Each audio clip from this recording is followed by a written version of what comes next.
A lot of times we sing these worship songs, and we sing, there's this one song in particular by, I believe it's Travis Green, and he's saying, the lyrics of the song are, take everything.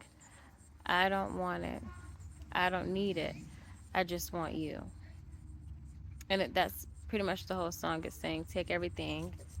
I don't want it. I don't need it. I just want you.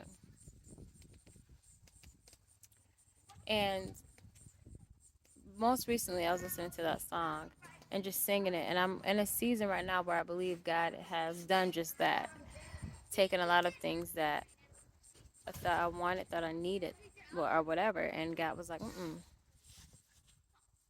I'm going to do this. And I believe that God is saying in this season that your words are going to mean something. When you sing and worship me, it's going to mean something. You cannot just sing these songs empty heartedly.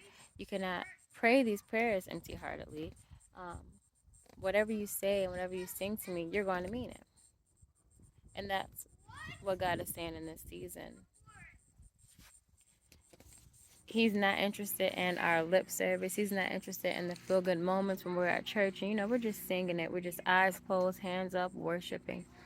Lord, you can have it all, God. I don't need anything. I don't want another song. Give me Jesus. I don't need anything else but you. You can have everything. I don't need anything. I don't need anyone else. I don't need anything else. You are my one thing. God is saying, so what if I come and do exactly that? Do what you're asking me to do. You're asking me to take everything. You're asking me to um, take everything, take it all. That's what everything is, right? What is your everything? What are you saying? Are you just saying it to say it? Do you really mean that? How would you feel if God came and really done the things that we're asking him to do? We're asking him to take everything. We're asking him to do those things. In Isaiah chapter 29, verse 13, it says, therefore, the Lord said, inasmuch as these people draw near with their mouths and honor me with their lips, but have removed their hearts far from me, and their fear towards me is taught by the commandments of men. Therefore, behold, I will again do a marvelous work among his people, a marvelous work and a wonder. For the wisdom of the wise men shall perish, and the understanding of their prudent man shall be hidden. I'm going to go ahead and read it again in the Message translation. Now, typically, I'm not a message girl. I'm not really into the message because for me, I don't understand how you could take one verse and then add 15 from that one verse when you go to different translations and stuff like that. Um, this translation is really good for this verse. Let me go ahead and get that and read it. It goes, the master said, these people make a big show of saying the right thing, but their hearts aren't in it because they act like they're worshiping me, but don't mean it. I'm going to step in and shock them awake, astonish them, stand on their ears. The wise one who had it all figured out will be exposed as fools. The smart people who thought they were everything, I thought they knew everything, will turn out to know nothing. So that verse is much more easier to understand or easier to interpret, for a better understanding that God is not playing and he doesn't want our lip service. And I've heard that a lot, but really he's saying right now that our words are going to mean something.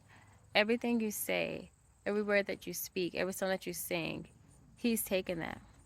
So every check that you write him, now's the season where God is cashing those checks, okay? So don't sit here and play around with him. Don't sit here and sing these songs if you don't mean them. If you don't mean for him to take everything from you, if you don't mean for him to take everything, your house, your car, your whatever, if you don't mean it, don't sing it. Be quiet because now's the time.